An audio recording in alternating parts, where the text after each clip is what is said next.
guys, welcome back to another one. It's been a minute since I posted a recipe video. What's on the menu today is chapati. So guys, if you love to eat chapatis but you hate to spend long hours in the kitchen making them, then this video is definitely for you, especially if you're looking for a healthy, delicious version. In today's video, we'll be making whole wheat ghee chapatis. And chapatis are a type of flatbread popular in Kenyan cuisine. They are also known as paranthas, as these were introduced to East African countries by the Indians who were brought in as laborers to build a railway line. So guys, I make content about homemade recipes, natural remedies, health and wellness in general. So make sure you stay tuned by pressing the subscribe button if you haven't yet. Turn on your post notifications to get notified of new videos.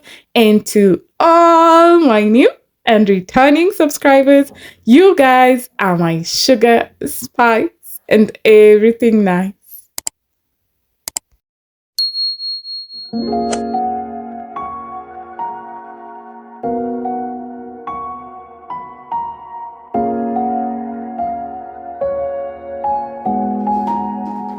So guys, let's get straight to this. I begin by mixing up my dough, and I used a bowl for my salad spinner. Since it has a lid, it's just perfect. So I begin by adding my liquids first. I use a cup each of vegetable oil and milk. Then I added about 2 cups of hot water.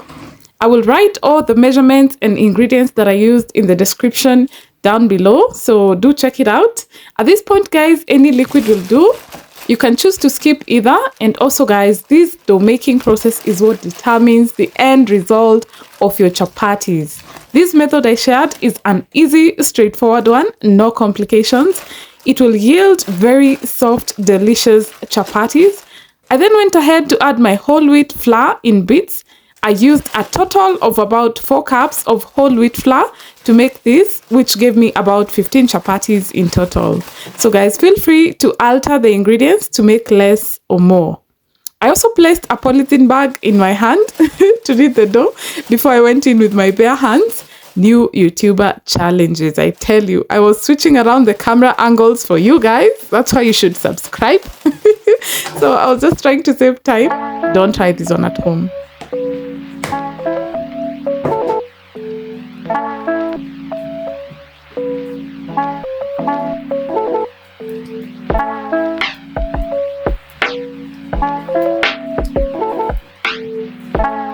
So guys, I went ahead to flour my surface for kneading the dough so it doesn't stick. I kneaded it for about 5 minutes, and the end result should be a soft dough that bounces back when poked, not too sticky though. So after kneading, I rest my dough in the bowl and cover for about half an hour. This helps to soften the dough and to activate the gluten in the flour for a soft yet stretchy chapati. However, whole wheat flour generally has less gluten compared to the normal wheat flour.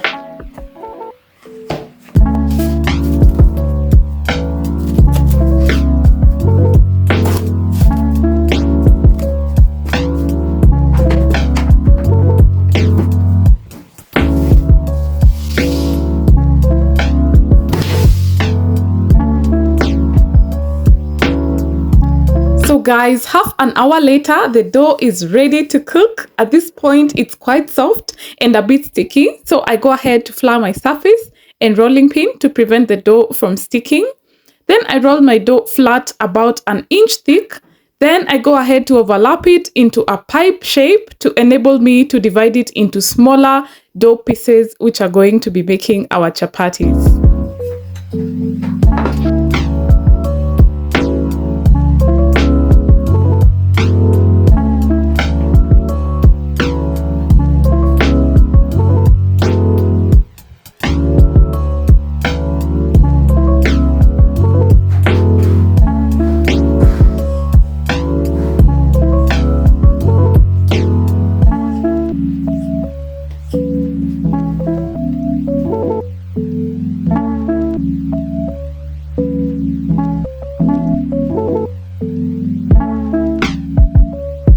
guys, when I'm done cutting the dough into smaller pieces, I try as much to make them as evenly sized as possible. Then we'll go ahead and roll them into round dough balls by tucking the dough into the middle of the dough balls in a tucking motion.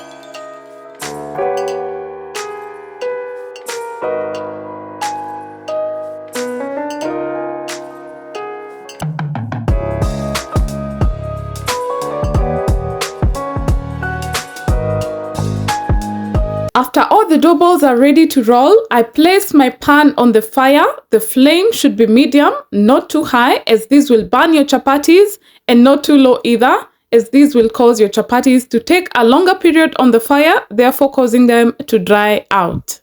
So guys, here I go ahead to roll my first dough ball in an outward motion.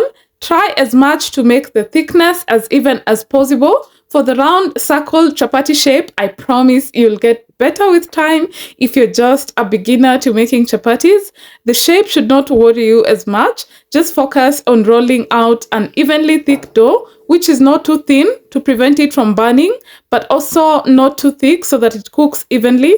Tasting some bits of raw dough in your chapati when it's cooked is not a very pleasant experience. So guys, once your chapati pan is well heated, place your first rolled out chapati. I leave mine on the fire to dry out a bit on both sides before I add in my ghee to cook them. I find that this trick uses less oil when cooking the chapatis, and they don't turn out to be too oily or too greasy, plus they cook faster and they get a very nice brown color. We call it ngozi ya chui here in Kenyan slang, meaning the chapatis get a coating similar to that of a leopard's skin.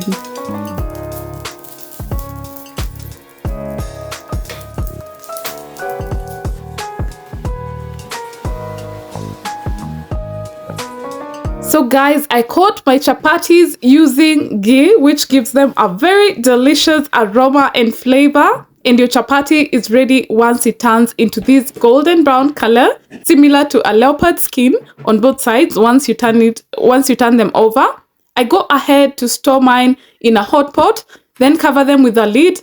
This helps to prevent them from cooling and also keeps them soft.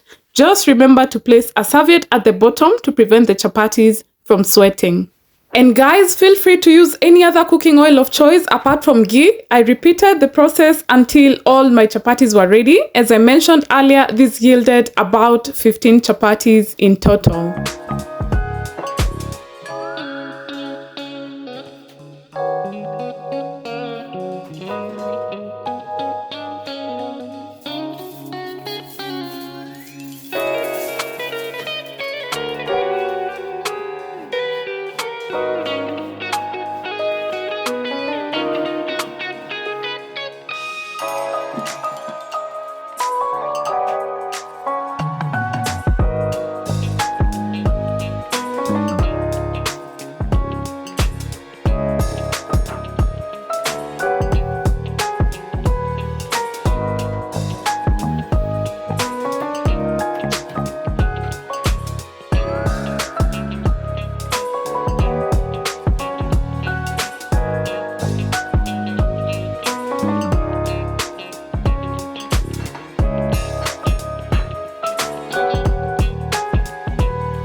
So guys, the chapatis are ready to serve. It only took me about an hour and a half to prepare the dough and to cook the 15 chapatis.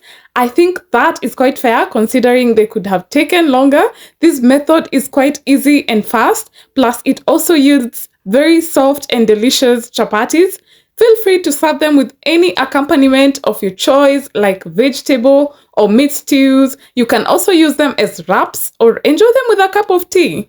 Options are endless here. I served mine to my family for dinner with some meat stew on the side. They are quite great for a family dinner recipe. So guys, I hope you enjoyed watching this video as usual. Don't forget to give me a big thumbs up. Leave me a comment with your thoughts and suggestions down below if you try this recipe. Also, let me know which other videos you'd like to see or watch here on my channel. And don't forget to share this video with your friends and family. Thank you for watching. See you on my next one.